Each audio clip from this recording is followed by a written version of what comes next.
Something really weird and fascinating is happening right now as you watch and listen to this video. Sounds are streaming into your ears, or maybe if you're watching this while it's muted and you're looking at the closed captions, you're seeing or hearing symbols, some kind of stimuli that's coming into your brain and somehow triggering very specific thoughts and ideas and connections and memories in your brain. And that is what we broadly refer to as language, right? And right now I'm using language to convey those thoughts into your mind, directly into your brain. And that seems really normal, right? But just think about how strange it is that you're sitting here spending maybe an hour, yes, the whole hour, watch the whole episode, listening to us make sounds and gestures like I'm doing with my hands right now to convey information to you. We just rarely do we ever stop and think about how odd that is and how does that even work in the brain. So today we're going to be talking about the neuroscience of language, and it is just a fascinating field. So I'm excited to jump into it. Let's get to it. Welcome to The Social Brain. I'm Andrew. And I'm Taylor. And this is a show where we dive into how the brain works. If you've ever wondered what's going on inside your mind, even the things that you're not even aware of, then this is the place where we can unpack that and really explore it. So, in my history in like researching neuroscience and all of these things, I've actually been somewhat averse to like even looking at the research of language. And I think a lot of that personally came from my disdain for English class. Like I hated English so much, just like the grammar and the syntax and like learning all of these like fancy words. I know how to talk, right?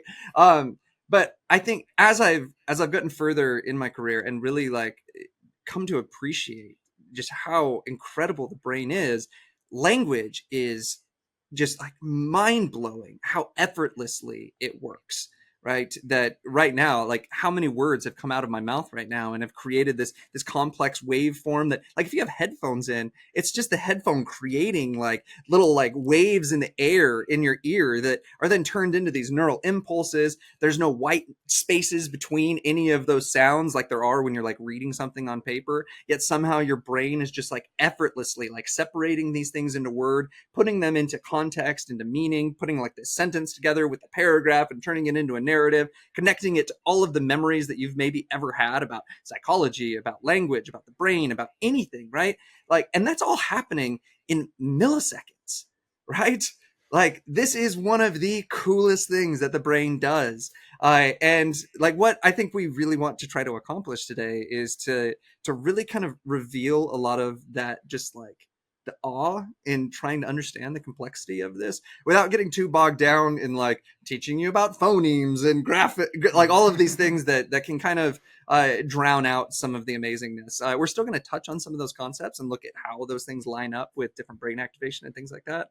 But I think our overarching goal is to really just allow you to really have some awe and some wonder in the thing that you take for granted and being able to communicate really complex ideas with one another. Yeah, it's like you're saying, it's worth noting that the neuroscience of language is inherently kind of a multidisciplinary field, like the study of language in general, because you've got linguistics, you've got, like you were mentioning, just English, you've got literature, you've got then the study of the brain and how we actually process and produce language and all these things. And it's a huge field.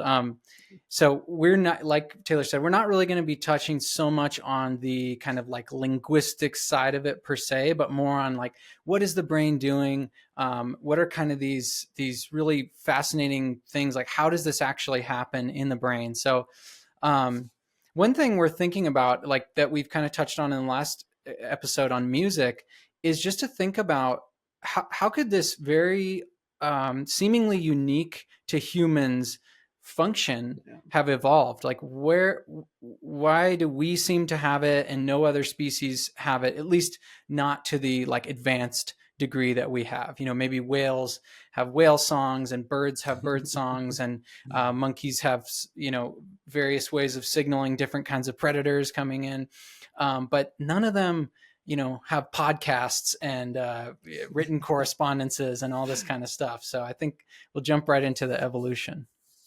And it's something that you just pointed out, Andrew, that's really interesting to think about is that even our closest relatives ancestrally, right? These great apes, chimpanzees, bonobos, gorillas, they can learn to use language, right? They don't have the right kind of vocal tract to be able to actually voice a lot of these words, but they can learn hand gestures and they can map those hand gestures to meaning, right? But a lot of what happens there is very kind of rigorous in terms of really kind of training that over time and like through lots of repetition and all of these things. Whereas, I mean, I've watched with my own son how effortlessly we as children can just pick up and just start using language, start imitating the things that we're hearing around us, but not just imitating, but also like learning the actual structure of the syntax and being able to form our own kind of unique creative sentences that we've maybe never even heard before at like the age of 3, right? And so there is something evolutionarily that's setting us apart as humans that gives us the ability to just absorb all of this and to be able to then kind of produce it back out. Yeah, and like a lot of this stuff, it probably, I think the evidence on this isn't super solid, but it probably evolved gradually, right? Like there's probably proto language in early hominids, and then as we get closer and closer to Homo sapiens, we obviously have language, spoken language, and maybe our Neanderthal cousins and the Denisovans, maybe they also had some form of of spoken language, which is hard to definitively prove, but they do seem to share some of the genes that are important for language production, or the pathways in the brain that support language. And so, yeah, I mean, I think what you were just mentioning there, that your son and all kind of normally developing children have this predisposition to take in language, and this is kind of goes to the linguist Noam Chomsky, who had this Yeah. idea called the poverty of the input or poverty of the stimulus argument, where we're speaking. When you speak to each other, we're not speaking in perfectly grammatical sentences all the time, and we're kind of going back, and you can hear it in my speech right now. I'm just talking and trying to convey an idea with incomplete sentences and going back over them and all of that. And so it's like, how do children effortlessly extract the structure and the that syntax of language? It's a question that seems to lead to the conclusion that they have some innate ability to not just pick up on words and phrases, but on the actual underlying structure of the language. And that's, I think it's really important to put that into some like historical context, right? So Chomsky came on the heels of the behaviorist movement in psychology, and the behaviorist movement was all about like, we come into the world as blank slates. That's like we know nothing, there's nothing that's like coming to the table, and we then have to learn through reinforcement, through all of these things, everything that we then do, right? And so the idea with language from the behaviorist standpoint was that we are imitating through reinforcement, right? That I say something to my child repeating it back gets some kind of positive emotion from me or gets some kind of support, and then just starts repeating those words, right? Chomsky's argument on the other side was like, these children are not just repeating what they've heard, they are creating like brand new creative sentences. And so it's not that they're just kind of repeating all of these things. They're actually learning the structure, like Andrew was just saying. And I mean, I see this too, where there's actually like an overuse of the structure, which like my son will say that like someone took his toy, right? He's learned the ED of like someone did something in the past tense, but then he adds the ED on a bunch of words that shouldn't have ED, right? And so it's this idea that he's found these components of words that are able to be kind of connected in these really intricate ways. And like, this is not something that we have to rigorously teach them, right? Through just daily interaction, through like, hey buddy, come on, let's get going. Let's, do you want to sit down and eat our food? Like that whole interaction is teaching him through so much kind of data that's coming in, that there is a structure to this. And that's where I think Andrew was really getting at, which is the idea that like effortlessly there's parts of the brain that are just glomming on to that structure. It's not that he's like looking there and like like taking notes. like Yeah. it's something that his brain is just doing.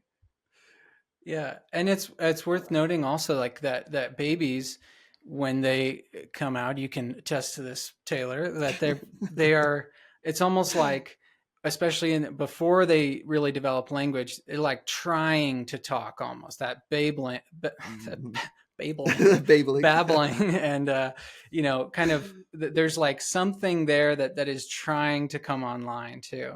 It may be worth mentioning too that this poverty of the stimulus argument, or this language instinct, as Steven Pinker calls it, um, there is some controversy in the fields of whether that is like the final, and that's the final answer to all this. But I think there's a ton of evidence and a ton of just observations from parents like yourself, Taylor, to at least corroborate the basic idea that we have some inclination to finding the underlying structure, grammar of language, and that's what Chomsky called the universal grammar. And I think something that's really interesting, kind of on this note, is that it kind of shocked me as a parent how much my child was able to understand before he could speak. Right? That like there, I mean, even like around like 2, giving him like complex multi-sentence, like go get that and then bring it over into the kitchen, right? Like something that he had to do one step and then do another step, and was able to like understand and go through that whole thing without being able to produce any speech himself. And so there's something about mapping sound to meaning, mapping like gesture to meaning, like something that Andrew was hinting at with the evolution of language probably started with gesture. Like if you're watching this on YouTube, I've been using my hands this whole time, right? And it's not something that I'm trying to do. It's just like how I talk, right? And you think about like apes do this all the time with like pointing and like showing like this means I want you to go over there, right? That there is this kind of mapping of visual. And then what I think is really interesting with humans is that we then started to use the auditory domain as well of mapping kind of these sounds. It could have been onomatopoeia type words, like drip actually sounds like dripping water, right? And then morphing into words that like, okay, if I can now map these like sound words onto meaning, can I also then map these just like nonsense? Because like cat, right, doesn't refer to that sound, does not sound like a cat, that sound doesn't look like a cat, but somehow we've now connected those two things in our brain, and we're able to like bring that whole image to mind just with that sound. Yeah, that is super interesting. And another way we're getting a lot into this, but just came to mind that I think there are studies on I'd have to look at this again, but children who are deaf, right, who can't hear, and when they're put and who have never learned sign language, but when they're put in like a community of other deaf children who also, and this may be adults, I may be getting these mixed up, but the point is that the people who have never learned spoken language before start to develop a sign language, not as maybe sophisticated as like American Sign Language or these ones that have been around for a long time, but it's just kind of going along with this idea that there does seem to be something interesting about the human brain, something special about it that predisposes us to language.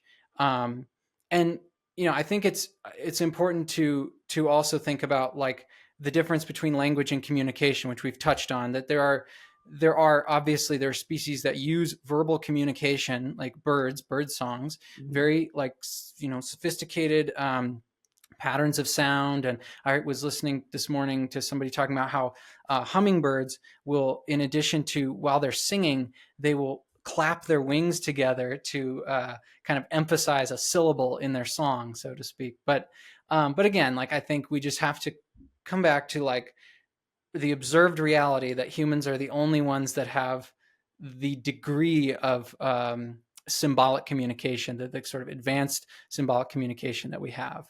And this points to something that I think is another important distinction is writing. Right. So we've been talking basically this whole time about spoken language, speech and speech perception. But there's also something very specific to humans, which is writing, which is using visual symbols to convey something that was originally only auditory. And that, I mean, is what, 5,000 years old, like super new. And now you're integrating an entire new system, right? You have this whole, like, because we've been talking for a lot longer than we've been writing, right? So we have this whole system of like mapping sound to meaning, but now we have this other node that we have to add in as well of like, okay, now I have this visual input that I have to map to maybe the sound input, then map to the meaning input. Like there's this whole really interesting kind of intricate way that all of these things kind of come together. And I think that something that's really interesting to just kind of mull over is that I think a lot of our kind of evolution of language probably happened because of our sociality, because of the fact that we started to have really complex societies that required a lot more coordination with like, hey, I'm going to do this and you go do that. Like, I need to figure out how to tell you that I'm going to do this and you go do that, right? And how to really kind of separate the labor to create these vast communities that we've lived in for thousands of years. Yeah, and it's that communication across time too. So you can Mm-hmm. read something that someone wrote 1,000 years ago and get the message basically, 1,000 years later. And that's something really specific to writing. And yeah, you mentioned it's only about 5,000 years old, which really indicates it's, probably there are biological correlates, maybe even genetic correlates of this, but that writing is really a learned thing. Like children don't just naturally start writing. This has to undergo some serious training. And but there are brain regions that seem to be specific for reading, which we'll get into later. So do you want to continue on evolution, or should we start getting No, let's into let's hop in. perception? Let's look at how language works. So one of the things that we need to think about, and this is something that's really, I think, important to keep in context through all of this, is that language is kind of tough to study from a brain perspective, right? When I stick someone in an MRI scanner with the kind of work that I do, I'm looking at a what's called a hemodynamic response. And so that's basically saying that this brain region was active, and because it was active, it needs to be replenished with some kind of nutrients or whatever. And I'm looking at that blood coming like 4 to 6 seconds after the activity, right? But when we're trying to understand language, we're trying to understand language in a very quick repetition, like sequence of words, right? I say this word and I say that word. I can sometimes say 2 or 3 words in a second, right? How do I then map the activity or whatever is going on in terms of me putting these sounds together, in terms of me putting words and meanings and all of that? How do I map that onto brain activity? And so a lot of the work that's actually been done has been done with other modalities like EEG. There's another one called MEG, which kind of looks like a big toilet bowl on top of your head, but they're a lot better for timing effects, and so they can tell us a lot about like, wow, the brain just cared about something a lot at like 170 milliseconds, but they're not very good at localizing that function, at saying like, oh, this is like this specific spot. And so keep in mind that like there's still a lot to figure out around language and how we kind of put these pieces together. And there's also a lot of really diverse kind of subfields within this kind of overarching thing that we call language. There's some people that are really interested in how we just understand the tiny little sounds that make words come together, right? And there's other ones that are interested in how we take those and put them into a semantically well like structured sentence. And there's other ones that look at how we then take those sentences and understand them in a narrative, right? And so we're trying to kind of bridge a lot of these things and to give kind of an overarching picture of a lot of this stuff. Yeah, and I think something to keep in mind is there's really great paper that Taylor and I were discussing before this show by Evelina Fedorenko, Ivanova, and I'm not going to get the last Regev, Tamar Regev. Anyway, they're all from MIT and Harvard and Georgia Tech, and they're talking about that there's a lot of this evidence where you've got basically a language specific network in the brain. And we'll get more into this. We'll talk more about some of these regions, but you've got this language network that is seems to be centered on areas, especially on the left side of the brain, in the frontal cortex, kind of near the bottom, but on the outside, and in the in the temporal lobe on the lateral areas there. So you can kind of think of it as like the left side of the brain. There's these specific areas that seem to be really involved in processing language as such, not in just processing sounds or meaning, but in that sort of in between space where we're the kind of things we're talking about when we say syntax and grammar and words. This network seems to be kind of the go between for the motor regions that are producing kind of the speech, like I'm talking right now. Those mouth movements, those are kind of a different set of brain regions that are controlling that. And the meaning making, where you're taking in the sounds that I'm making and converting them into ideas and thoughts in your head, that may be a separate set of networks. So I think that's kind of a good heuristic to think about, that there's seems to be this language specific network. So you have sounds that come in that then have to pass to this network, and those sounds need to be kind of split up, put together into words. Where does this word stop? Where does this next word start? How do these words fit together? Is there noun verb agreement? Does this sentence make sense? Right? There's this whole kind of trajectory of accessing the mental lexicon, right? Like where is this word in association with other words, and how does that fit in this sentence, right? And a lot of this, like he was mentioning, is on the left side. Left side, I touched my right side, along what's called the Sylvian fissure. And so it's kind of the top of the temporal lobe on the side of the brain.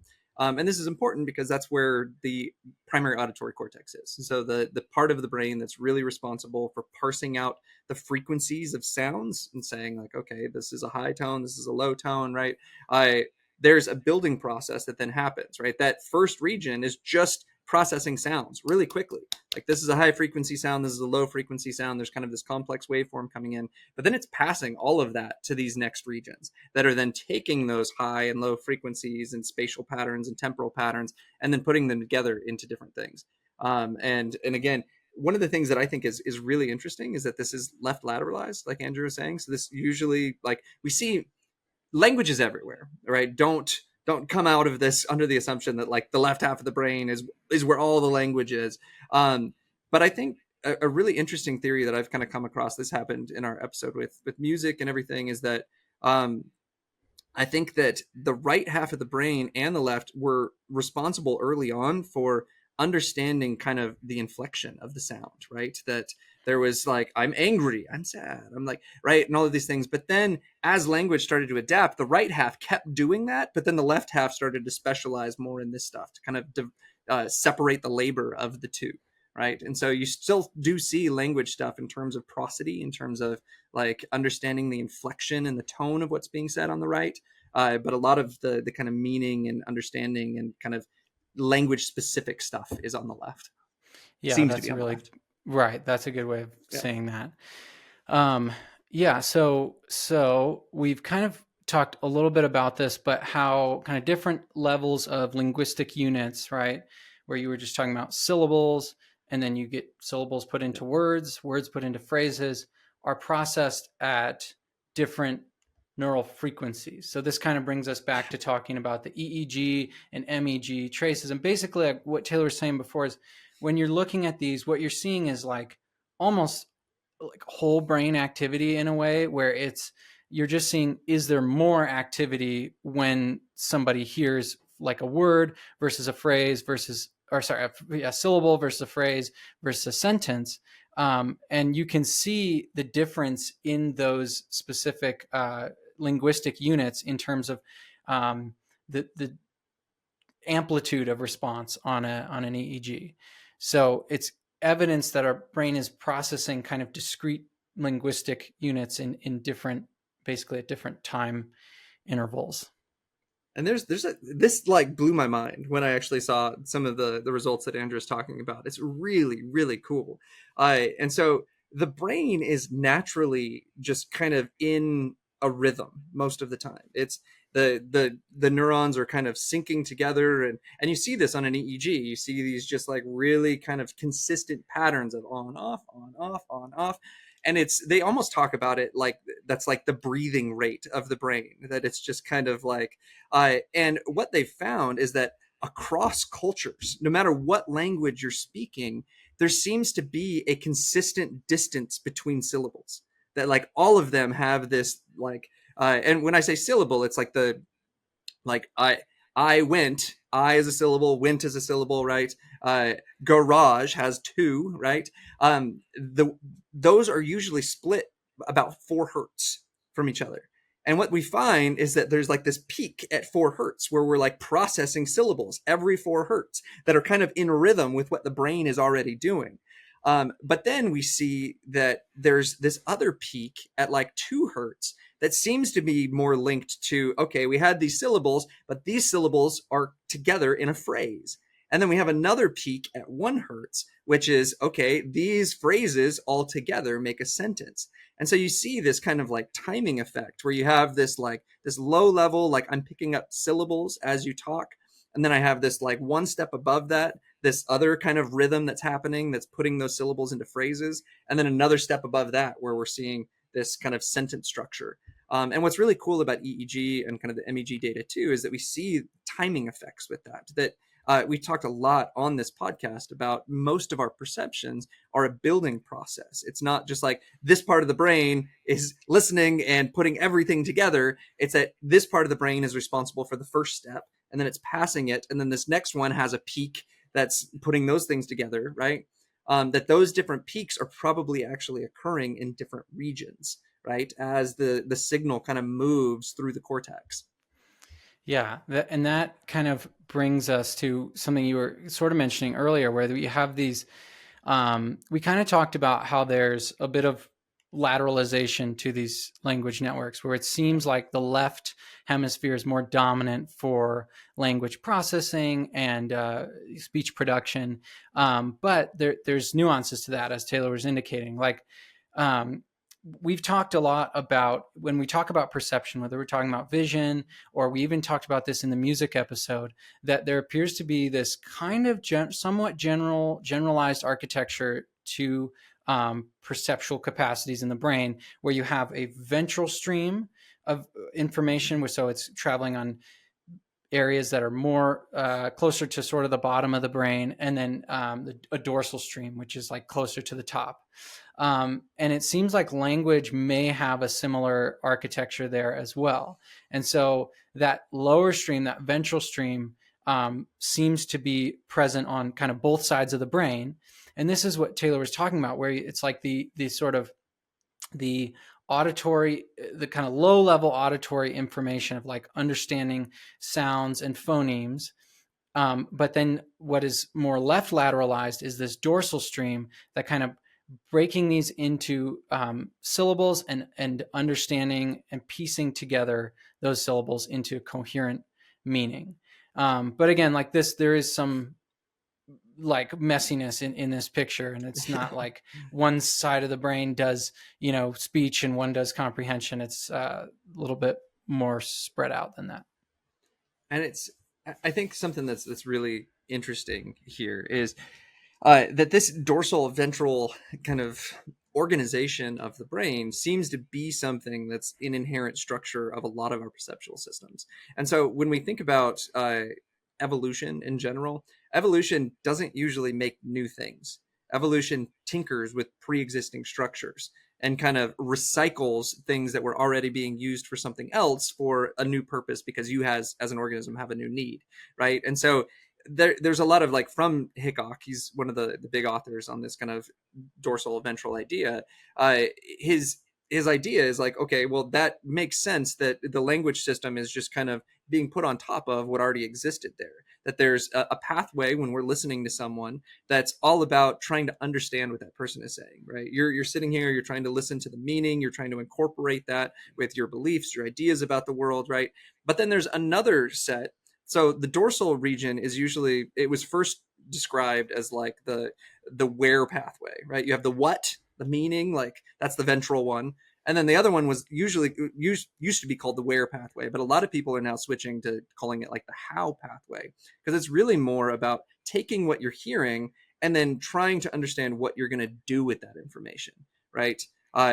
And like where makes sense because with visual, like so vision, you have the dorsal and ventral stream, where the ventral stream is trying to identify the identity of objects. This is a microphone, this is a camera, right? But the dorsal stream is trying to identify them in relation to you, right? Where is that thing? Because if I want to grab my water bottle, I need to know where it is in relationship to me, right? Same with language, right? As I'm hearing something, it's like, what am I doing with this language? What am I planning on? Am I planning on speaking when it's my turn, right?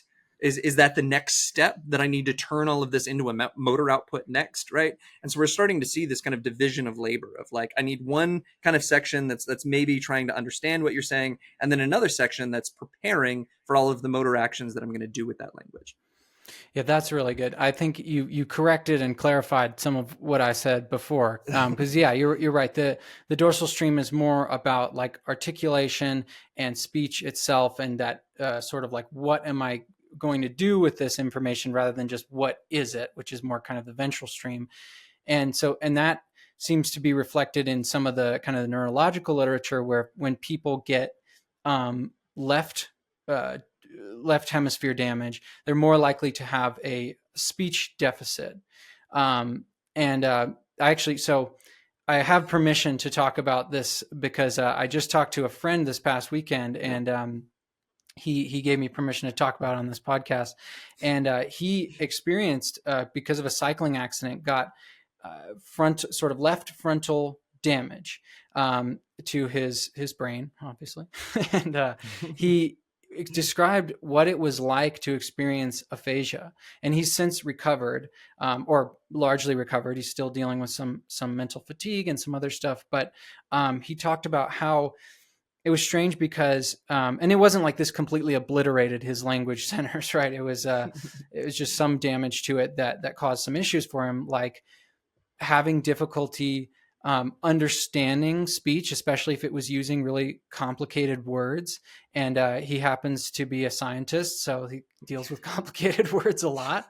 And so he's basically had been relearning to speak and to use words to, like, it was like he could understand the concepts that were being said and that were in his mind, but he had so much trouble putting them into words or even understanding the sort of verbal communication of those ideas. Like he said that it was like the concepts were there, but the language itself was perplexing. And so I thought it's a good way to see like the sorts of things that can happen with damage to these areas, and just what you would predict from a left frontal damage patient. And we're doing an episode on language. I think it's really important to mention Broca and Wernicke. Oh yes, that they really kind of set up the stage for what's kind of considered the classic model of language. They were, so before we knew anything about the brain, through neuroimaging, through EEG, any of this stuff, most of what we knew about the brain was from lesion studies, which was people that had damage to their brain that lost some type of behavioral capability. And we didn't even know, like, we would just, the person that was studying them had some kind of interest and would take a bunch of notes and try to understand like the intricacies of this behavioral anomaly that was happening. But then it wasn't until that person died that we were able to even map that onto brain function, because then we would have to do a postmortem kind of dissection and see like, oh, this is where the damage was, right? And some of these early ones were Paul Broca and it was Carl Wernicke. Yeah. That they discovered two very different types of language deficits. Andrew was referring to the term aphasia. That's kind of a loss of language in some way. And there's different types of aphasia. And so Wernicke, which is Wernicke's area, is kind of left, kind of back here, the junction of like the temporal lobe with some of the other ones, that when people had damage to that area, it seemed like they were unable to understand, to comprehend speech anymore. But then Broca's area, which is kind of up in the front, this is the kind of inferior frontal gyrus up here, when they have damage to that area, they seem unable to talk. And that's kind of what Andrew was just hinting at with his friend, is that you seem to have comprehension completely intact. So when that person was hearing things, they could understand exactly what was being told to them. But then transforming that back into a motor output was really difficult. And you can look up like videos of people with Broca's aphasia that like they know what they want to say, and you can see the frustration on their face. They just can't get it out. And this set up this like early model. There's a lot of jokes when you look at like conference talks from language neuroscientists where they're like, this is a map of the visual system, and it's this super complicated tree of like all of these different nodes connected to one another. And this is the auditory system, and it's like not as complex as vision, but it's still like all over the place. And this is language, and it was basically just like Broca and Wernicke's area talking to each other. And there's a white miter path that goes between them, so there's a connection between Broca and Wernicke's area called the arcuate fasciculus, that they thought that like, okay, we have understanding and we have production, and all languages is kind of a connection between these two.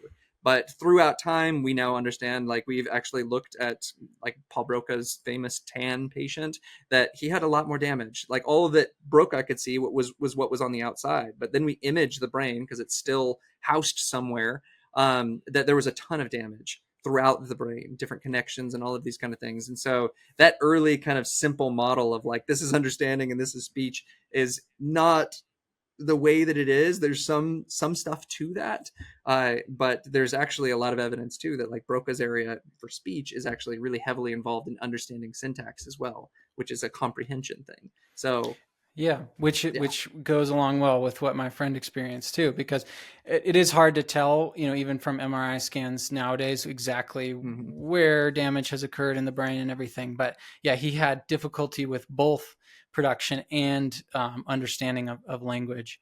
But I think what's interesting about all this is that it leaves semantic knowledge, that is like your knowledge of facts and that sort of thing, intact, right?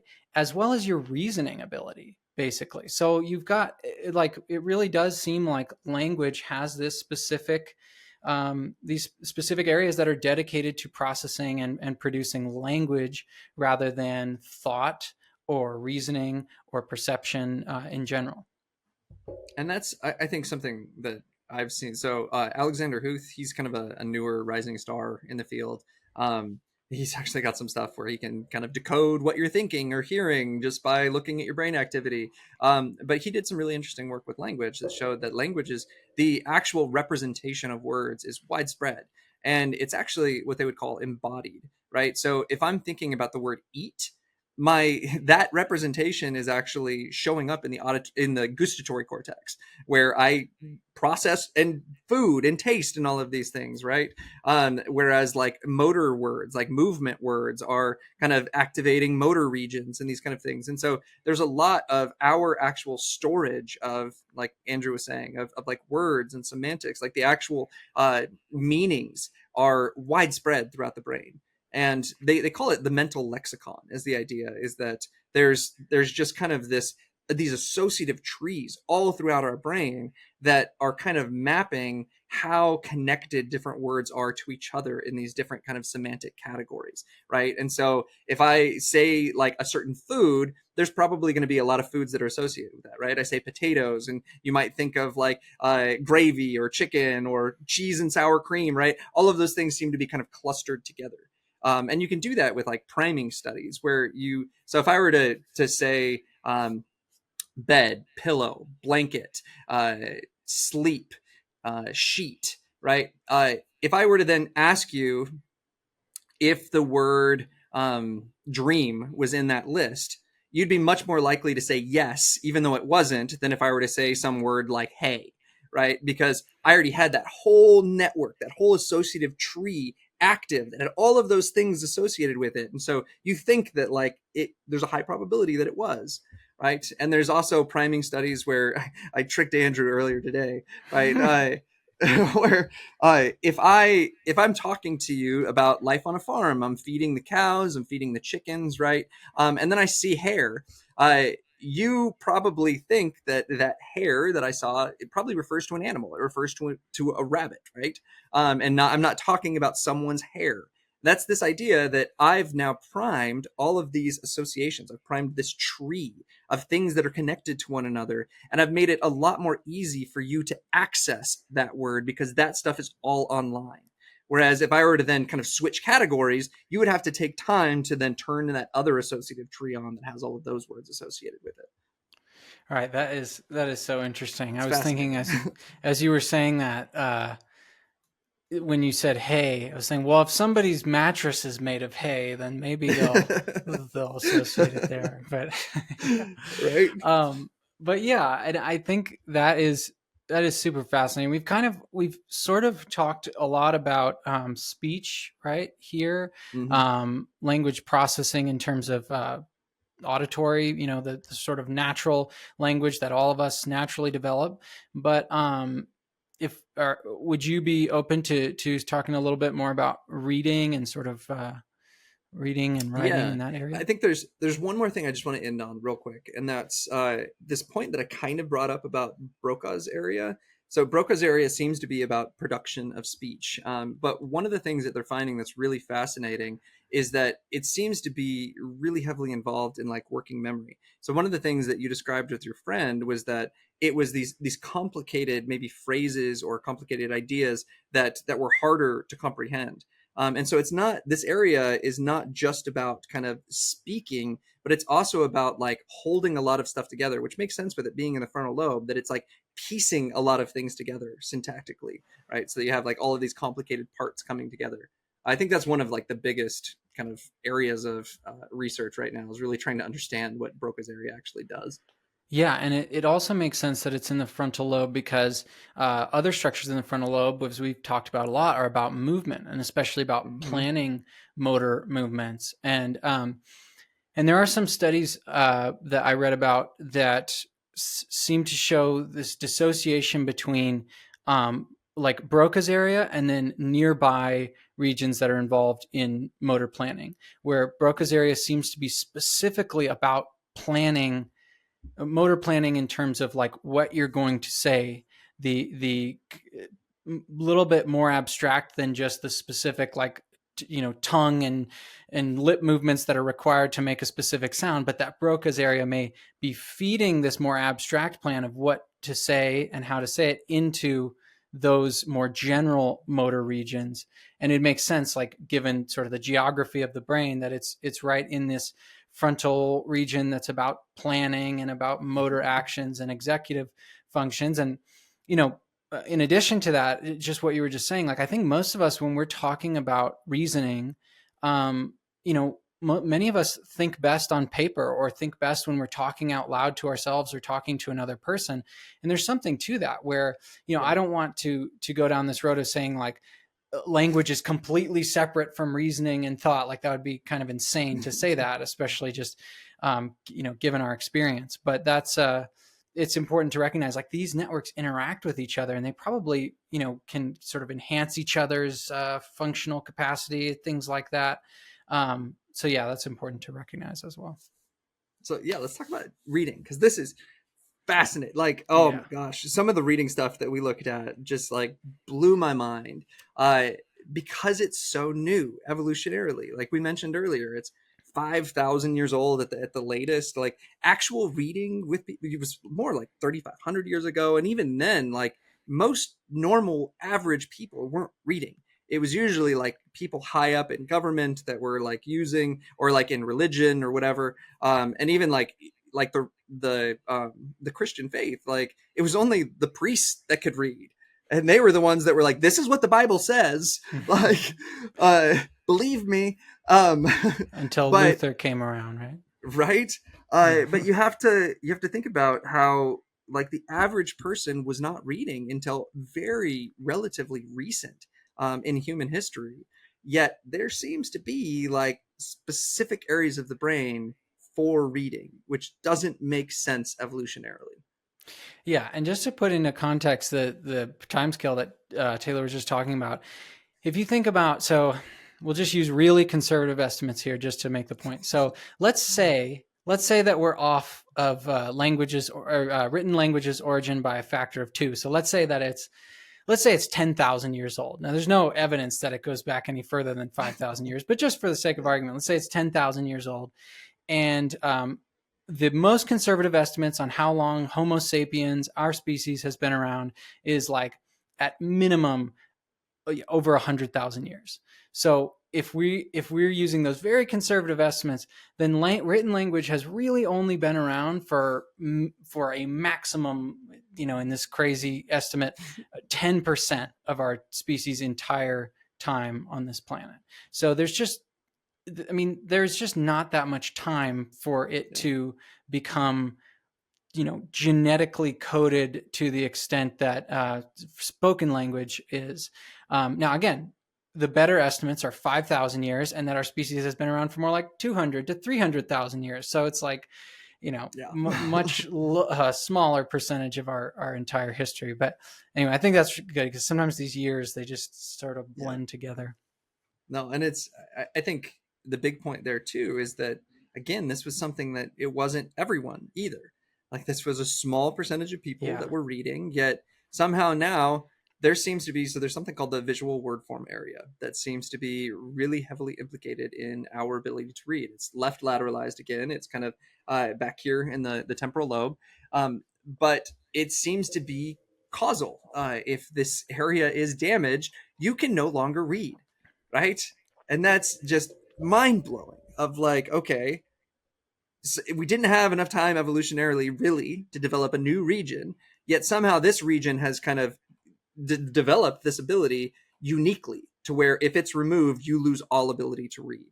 And I think too, something that you hinted at, Andrew, that's important to think about is that this hasn't had enough time genetically to get to the same point as kind of understanding language, being able to speak, like what I talked about with my kid. And that makes sense when you think about how much work you have to put in to actually learn how to read. Yeah, it is, and it's difficult. And one of those interesting phenomena that happened. Oh, I wish I had. I was going to bring it here, but I've recently found this drawing that I did when I was like 5 years old or 7 years old, and I signed my name on the back, and it said Andrew, but the E and the R were backwards. Right. And that's a really common thing to observe in children, that they'll show this left right sort of like mirror symmetry where they're not really differentiating between the shape, the like left right shape of the word. But like in my case, somehow I got the D right. It wasn't the other way around. So anyway, but the one interesting thing about that is this goes to some of the like the neuroscience of this area, this visual word form area, as it's been called. As Taylor mentioned, it's in this kind of like inferior medial, or sorry, I keep saying that, inferior temporal lobes, sort of near the back of the brain. And it's also really close by to regions that are involved in processing other very sophisticated visual stimuli, like a face or an object, and being able to differentiate between different faces. So it seems to have like sort of been co-opted by this region that is involved in this very fine-grained differentiation between similar visual objects. And then we apply that to letters, right? And the reason I mentioned my inability to write the letter E and R in the right orientation when I was 7 years old is because some ideas around that are that humans have this like inherent sort of left right mirror symmetry where we see something, like if you see my face, right, and you see a mirror image of my face, you're not suddenly like, oh, who's that? I don't know who that is, right? You realize, okay, that's the same object. Or you see two hands, right, and they're mirror images of each other. That's the same object. So when you see an E and a backwards E, the child's brain, as it's still trying to differentiate between these really similar symbols, just uses that same left right mirror symmetry heuristic, and it's like, oh, well, it's an E, right? So it's just a straight line with three horizontal lines coming off of it. I think that's really important to put into context too, because I think there's some theories right now that could be what leads to dyslexia, that we actually have to train that out of our brain.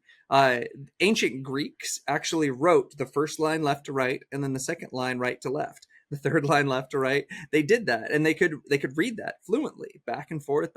And it was because that part of the brain, like Andrew was saying, is what's called view invariant. It's able to take in these mirror images of things and dissociate them from one another. But the more literate you become, the more practice that you have with these things, the more attention you put on these, it starts to change the way that region actually functions, to where it now only recognizes things left to right.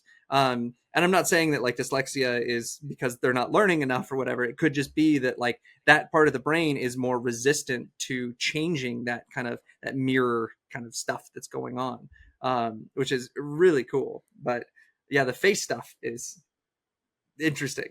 Go ahead. Oh yeah, no, it's I mean, it would make sense again in this like evolutionary context that you have this holdover from these other types of sort of visual perception, visual recognition of a face, right? You can tell the difference between my and Taylor's face instantly, right? And that seems to be um, unique to like social, especially social species. But we definitely have this area in the brain that is really important for that. That if it gets damaged, you can get like face blindness, where you don't really see much differentiation between individual faces. So it makes sense that this area that's involved in specifically recognizing letters and words would kind of grow out from that more general capacity to recognize differences between similar visual objects. And this is in context with like the building process that we've talked about so much on this Yes. show, right? That like the early visual cortex, when you first see things, all those cells care about are whether or not there are lines at particular orientations and particular spots of space, right? And they'll fire for like this line like this, but not for this one, right? Or a horizontal line. And then those feed to another layer that then puts those lines together and says, okay, this is a continuous line because those are both horizontal. That feeds to another one that's like, oh, hey, there's a corner there, right? To eventually, once you've put all of these things together, you have certain kind of neurons that will fire for complex shapes. Instead of just for an individual line, they'll fire for like a hand or the shape of a banana, right? Or in the case of facial perception, they'll fire for particular features of someone's face, right? That they've, as you've put all these features together, they've said, these are important for our survival, right? That I need to understand facial expression. I need to know when someone's angry or when someone's sad, that I can approach them in different ways, right? And so we have this really sophisticated object recognition pathway that's already kind of separating things out in distinguishable features. And the really cool thing about faces is that Nancy Kanwisher discovered the fusiform face area through her work and recognized that it seemed to be right lateralized, that it was just the right fusiform that was really, really sensitive to faces. But when you study illiterate people, people that never learned to read before in their lives, face recognition is bilateral. It's on both sides. Wow. And so what seems to happen is that the left side lost a lot of the ability to understand and distinguish facial features and left that to the right side. And it instead started to specialize in actual like configurations of lines. And this region also is right next to a region that cares a lot about line junctions too, about particular lines that are coming together, right? So like if I have two lines, I'm on video, if I have two lines that come together like a T, right? That's very different than two lines coming together in like a triangle, right? And if you have these line drawings, if you take those junctions out, it's hard to tell what it is. But you can insert kind of, you can break the lines in other places and you can still tell that it's like an airplane, even if there's like a bunch of pieces missing. But if you take out the parts where the lines come together, it's really hard to tell what it is. And so it seems to be that like we have this region that's really good at identifying like complex objects like facial stuff right next to these line junction area that ends up becoming the like letter word form area. Yeah, and it seems to be like this building process where those ones that are those areas, those populations of neurons that are really recognizing lines are like you said, feeding into the areas that are recognizing line junctions, and then this is a building process getting us to more and more complex shapes.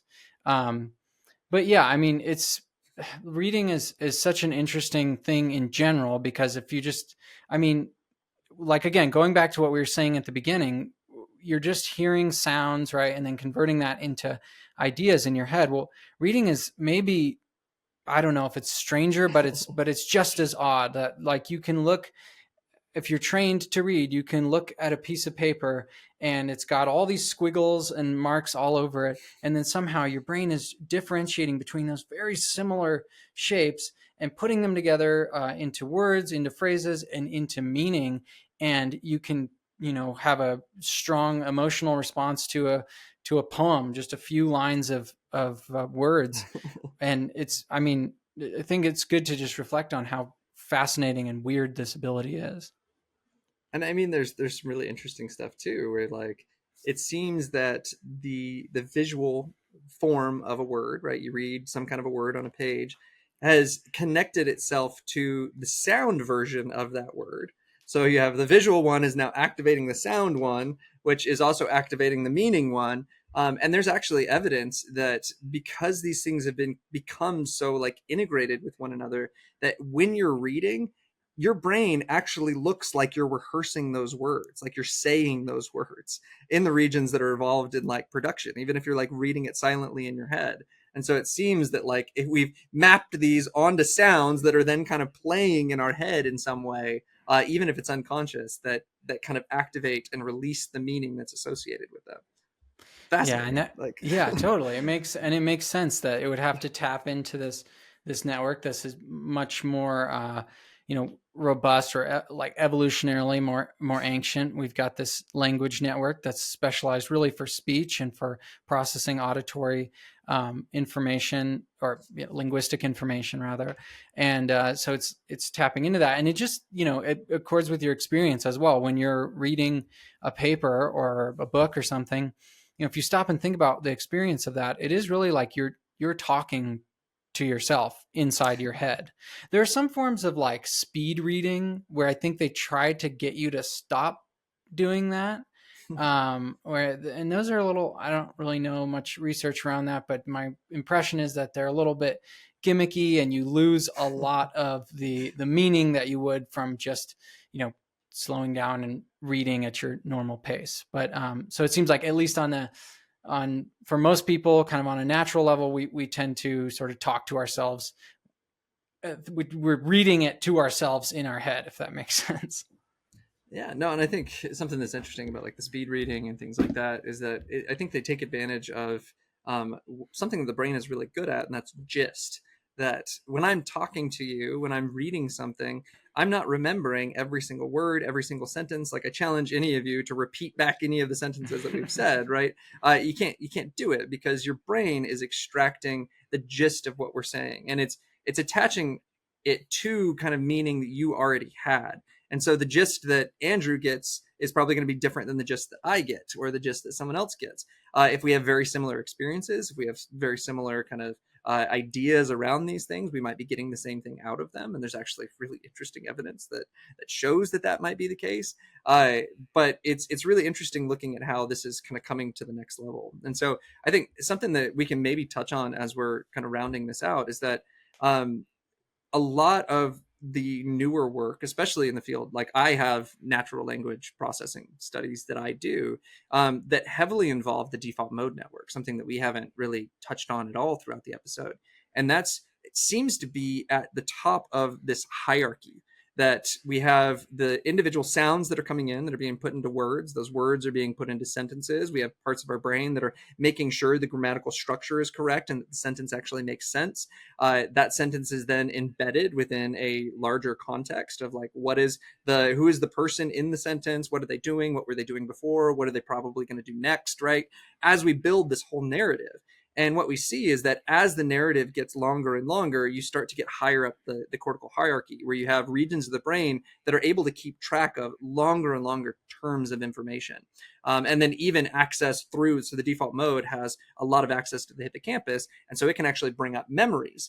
And so as you're reading things, as you're doing these things, the default mode is activating through the hippocampus a bunch of stuff that's related so that it can combine it with all of this stuff. And something that I've seen developmentally, like with my son, is the default mode is something that develops later in life, right? And so you have, as you're growing, an ability to understand longer and longer narratives as you get older, to understand longer periods of time and how things are connected, to connect things to past experiences and all of these things. And so it's this really interesting phenomenon that like now this is the next step of we're taking the literal meaning of all of these words, or the meaning of this sentence, but now we're embedding it in our entire kind of social context and who we are and what we're doing and how it's important to us and all of these things. And that's the stuff that's really interesting to me. That's like what I study. Yeah, and you're hinting at the interaction of all these networks. That the language network necessarily interacts with the default mode network, and there's, just to kind of tack on to what you were just saying. There's these really interesting studies I read a few years ago. I actually made some videos about them, but they're called by a guy named Keith Oatley, who is both a neuroscientist and a novelist. And he wrote these studies about fiction and the brain. And what kind of his hypothesis, his theory about what is going on is that when we're reading novels like or fiction, when we're consuming, especially like high quality literary fiction, Yeah. our brains are using that as kind of a simulation of what could be, of like a possible world. And so, you're getting into this character's mind and you're understanding their desires and their beliefs and intentions and their social interactions. And you're using that as almost like a simulation and a scaffold for understanding the social world better.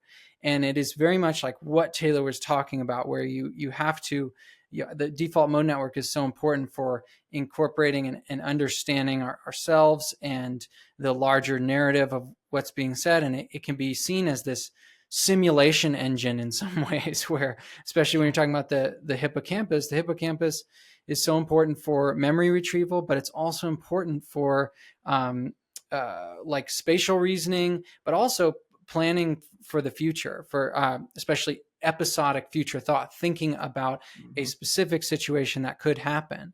So anyway, just that's a super interesting. And you have the area. temporal parietal junction in the default mode. That's all about theory Yes. of mind, about understanding others' intentions, understanding who they are, what they're going to do, right? And I think that that's why fiction is so inherently enjoyable, is because it allows us to create this like realistic thing that we could embed ourselves in, that our brain loves trying to understand social structure, right? That we have this whole system that just evolved to understand the structure of language. But we have these other systems that are really, really interested in understanding the structure of our social environment. One of the things that really stood out, I mentioned Alexander Huth earlier, and how he did this study where he looked at like how we have different words are kind of mapped to these different areas of our brain. So we have this one part of the brain where you have a lot of like numericity stuff will come up. Like, so if you say numbers, if you talk about multiplication, like that's where those words are coming up. A lot of the stuff in the default mode network, the words are very social. And he had this one region that it seemed to be really highly active for pleasantry, for saying things like please and thank you. And like that, it's just like, for some reason, every time someone in the narrative said something that was polite, it was like, hey, and so we see this like this structure building of like trying to understand the social world and the culture that we're embedded in, and how people dynamically interact with one another, that our brain just loves to try to figure out, I think. And I think that's why some of these things are so enjoyable. But language is cool. Yeah. If you walk away I've with come around. anything from this episode, it should be that you should be polite, because it'll cause a stronger brain response from your conversation partner. No. Yeah. And it is, I think all this is just interesting to, again, go back to the evolutionary history and how stories are so important for our species, how we understand the world, how we go about planning our lives. It's all kind of can be seen in this story-based way. And language is definitely enhancing and sort of tapping into that in multiple different ways. And I honestly think it's the greatest invention a brain anywhere has ever created, because it allows for a completely different way to associate things with one another, right?